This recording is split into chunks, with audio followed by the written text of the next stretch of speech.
Namaste. My name is Tim Halloran. I'm an astrologer from Savannah, Georgia. This is a weekly astrological forecast for the second week of July 2015. Today is Monday the 6th, and this might have to be a somewhat short and sweet video this week as we are in a somewhat busy and tumultuous time. I'm doing a bunch of traveling around this week, so I'm trying to get everything fitted in.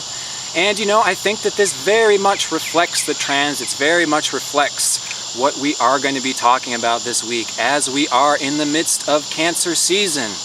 And we do have Pluto, the planet of transformation, evolution, paradigm busting in the opposite sign of Capricorn. And we also have the moon's nodes on the Aries-Libra polarity. So this is very much affecting the cardinal cross.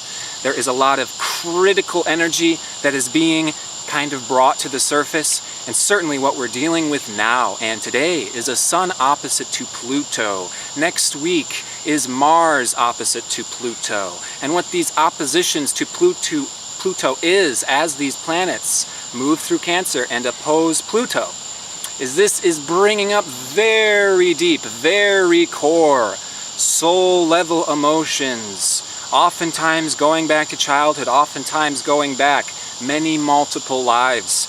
And this is the stuff, this is the story, this is the situation that we are addressing as we move forward, as we make changes to change the unhealthy patterns of the past, unhealthy traditions, unhealthy work rituals, unhealthy family rituals, as we pave the way to security in the future. Now, last week was very much a tangent for me. I went on this huge rant about love and how unconditional love is true security. And until we get to unconditional love, we're not going to have real security. And so a lot of the theme that I see going on really this next couple of weeks is insecurities being exposed, insecurities being uprooted, that exposes what needs to be changed in order for us to access the security necessary to love. And we're going to talk about this Cancer-Capricorn polarity again because it's so important to understand this polarity, as this has so much to do with our contemporary culture and what needs to be addressed. So first of all, let's talk about this emotionalness that's going on in Cancer season. Because Cancer is ruled by the moon, we certainly need to pay attention to the moon, so we can kind of get a general sort of mundane idea of how our emotions might be spinning these days. So yesterday, the moon was in Pisces all day. Moon's in Pisces again today. And this is wishy-washy, all over the place, confusion, uncertainty. I'm not totally sure what I'm feeling. I'm not totally sure what's coming up. I'm not totally sure how to plan, how to structure. Now tomorrow around noon, the moon moves into Aries. We have a little bit more direction, a little bit more initiation, fiery oomph to take us through the next couple days. Then on Thursday, moon moves into Taurus. There we have some stability. There we have some possibility to kind of chill out, get some spaciousness, clear out some inner sanctuary, create our own sanctuary, and get some stability beneath us. On Saturday, the moon moves into Gemini. Things are a little bit more mutable over the weekend, because then on Tuesday, the moon moves into Cancer, and on Wednesday, we have our new moon in Cancer. And next Wednesday is actually when we have that Mars-Pluto opposition. So this shiftiness and this going back and forth, I think, is really exposing some of these deeper underlying themes that does have to do with the Cancer-Capricorn polarity. And this is the polarity of security. We are seeing what in our past relationships, in our family, where there was not perfect stability, either Cancer stability or Capricorn stability. These are both signs that rule stability and security, but they do so in completely different ways. And they can get distorted and kind of it becomes fantasy, it becomes delusional when we think that we can get security in a way that is not authentic. So the two basic ways we can do this that I really see many people going one way or the other. when it comes to handling this type of insecure feeling, and I think that's really what we're feeling a little bit of, is, oh, I feel like there's stuff that needs to be addressed, but what is it? What exactly to do? On Wednesday, we have our 4th quarter half moon. The moon's in Aries, and we also have Mercury moving into Cancer on this day. So we have that sun-moon square. There can be a difference between what I think I need to do and what I'm feeling I need to do can be at odds. And simultaneously, Mercury moving into Cancer is like we start thinking about other people and their empathy and the family and the connections, and it can get a little complicated. Because we're not suddenly just worried about our own hide and am I going to have a good day today? Is my wife going to have a good day today? Is my child going to have a good day today? What about my friends? Are they all okay? Cancer is the empathetic mother. When Mercury moves into Cancer, we start thinking along these lines. We start addressing these situations. Concepts having to do with family, having to do with emotions, are what we're going to be addressing for the next several weeks. And in the midst of this, we have the Sun opposite to Pluto today. Next Monday, Sun squares Uranus, so the Sun for the next week is traveling in this area. Square to where the Uranus-Pluto square has been going on. And this is the thing, is these very deep emotions can be brought up. And the thing to remember through all of this is oftentimes, as our deep feelings are being brought up, they are initiated through triggers. People will say something, people will do something, something will not go according to plan that generates a massive emotional reaction. And the key thing to remember this week and next week especially, with that Mars-Pluto opposition on the new moon, really got to be aware of how is this reflecting my past experience? How is this a retelling of my past? How might it not be the other person, the situation, the dynamic in itself that is causing me to feel this way? Therefore, I need to change that person. I need to change this relationship. I need to change. It may not be the core root issue.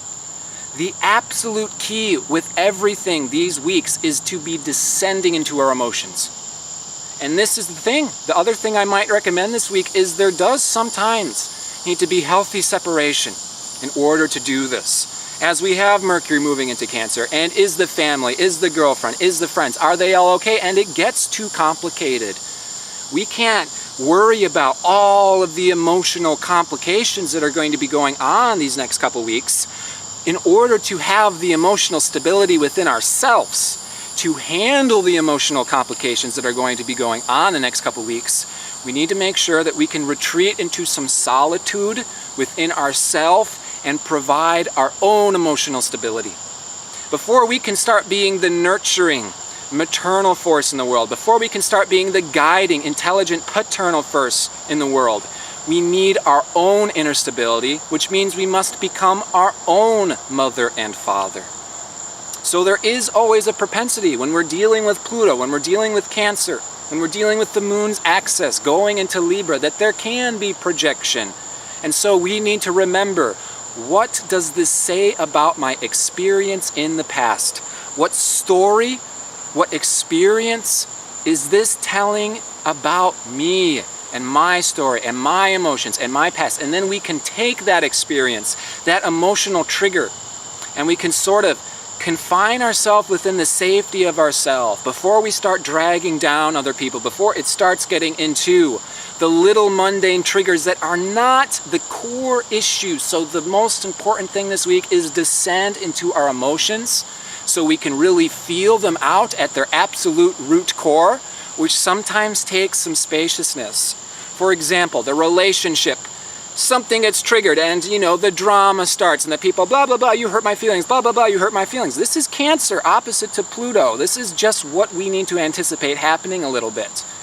Well, if it just keeps going back and forth, blah, blah, blah, blah, blah, there's going to be no spaciousness to allow for the emotional processing to happen, to allow us to breathe enough to see, to know that it's not the surface level mundane trigger. This is reflecting, this is retelling old emotions from my past experiences that might be bringing up some very core issues. That these issues, if we address them, determines whether or not we're going to evolve consciously as human beings or stay stuck in hell. What are the two ways people have the propensity to get stuck in hell with Capricorn and Cancer? It tends to be all one or the other when we're obviously trying to achieve a balance here. This is how we achieve true security. It's not all just outer security. It's not just all inner security. You can't be emotionally, I feel great all the time, but I'm never going to eat food. You will die. And you also can't be, oh, I'm going to be a workaholic all the time and avoid my emotions and not have a mental breakdown. There must be a balance to achieve good health. And so what we're talking about is the Capricorn propensity. When stuff gets complicated, when emotions start to come up, when the deep core issues start to get triggered, is workaholism. How many hours can I rack up today so I can force through physical effort those emotions away?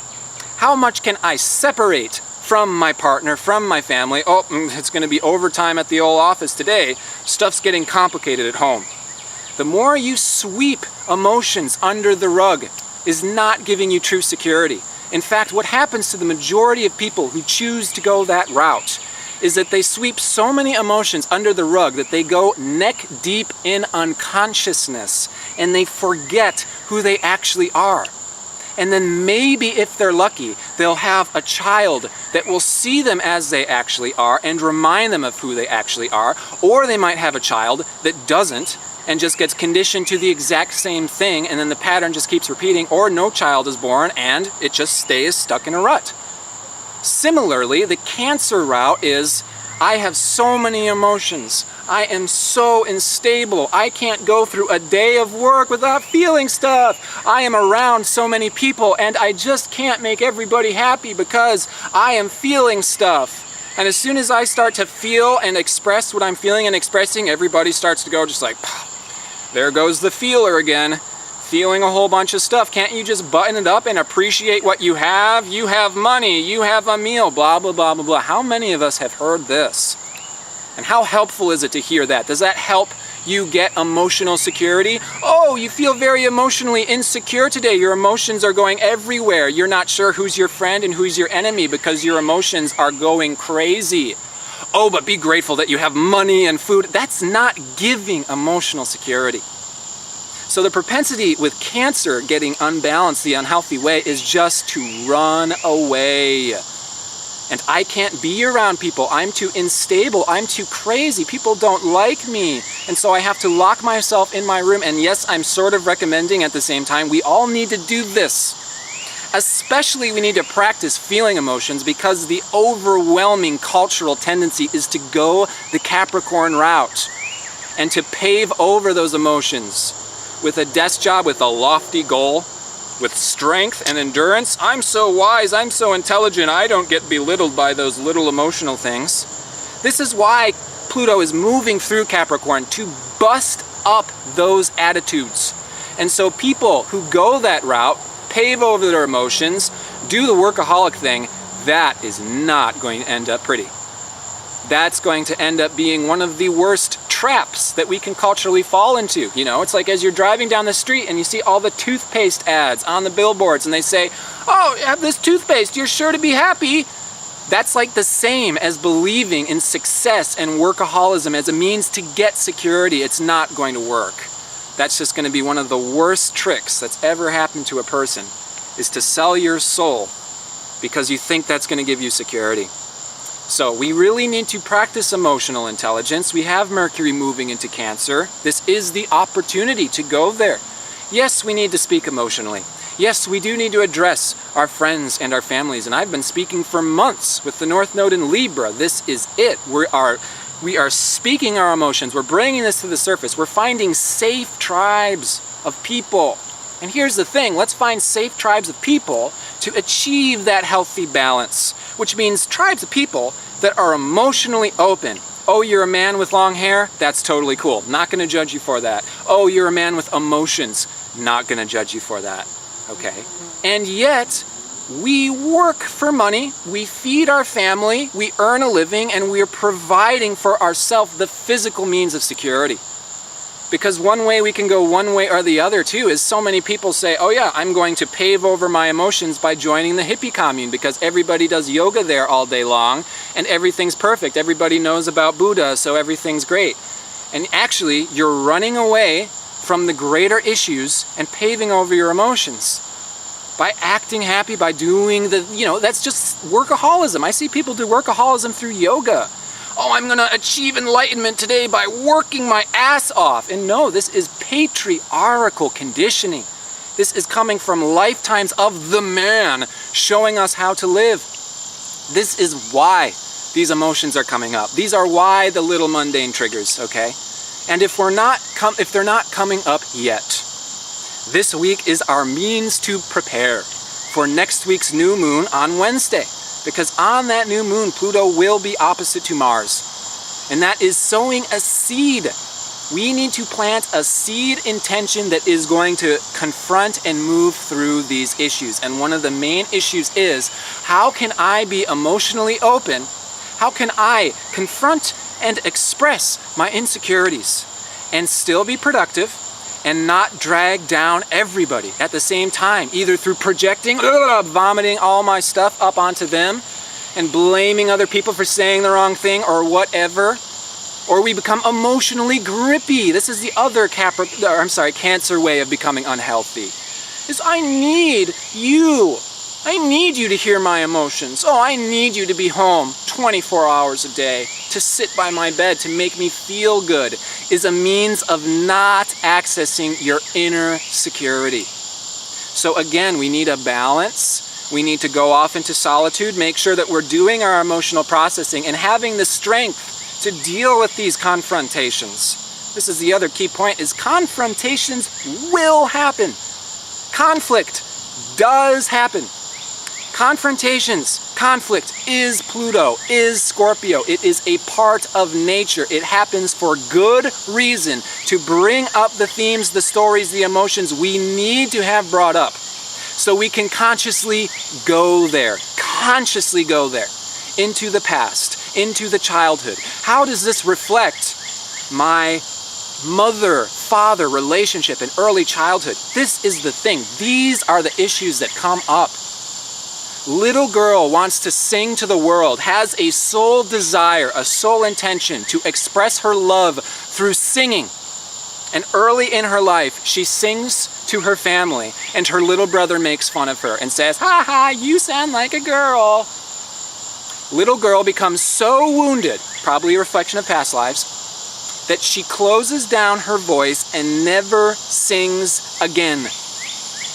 Think about how much guilt and shame and frustration, because you're not doing what you solely came here to do, gets built up over the years, that was initiated in early childhood from these experiences. We really have to be willing to go deep, to not take the conflicts and the confrontations that are happening on the surface level as the be-all, end-all. Oh, you stepped on my toe, I hate you. Oh, you said the wrong thing, I hate you. How is this a reflection of past experiences, of childhood dynamics? We have to be willing to go deep, which means we have to separate ourselves enough to have the spaciousness, the calm, the solitude, to really tap into feeling. And there's nothing you can do to help you feel. Doing out there has nothing to do with feeling in here. And so we have the very challenging goal of how can we bring the two together? How can I be doing my emotional processing in a safe space and simultaneously be able to provide and take care of myself and live somewhat practically? This is what we are working on this week. And we might be coming from different directions to achieve this, and that's totally fine. This is the work that we are doing in service to the rest of the world. Because the solutions that come out of these emotional confrontations, the solutions that come out of our worry, the solutions that come out of our pain and suffering will be the medicine that we have to disperse and distribute to the rest of the world. So let us be the healers that we are. Let us be totally open to receiving whatever very deep, somewhat tumultuous, profoundly rich. Rich means full spectrum, up and down. We don't watch movies where everything is boring and good the whole time. That is not how we live. So let's accept who we are. Let's understand what power we have in our hearts. That way we can do the work we need to do to create and achieve the security we need to become the unconditional lovers that we inherently are. And in this endeavor, I wish you and all your beloveds the very best. Namaste.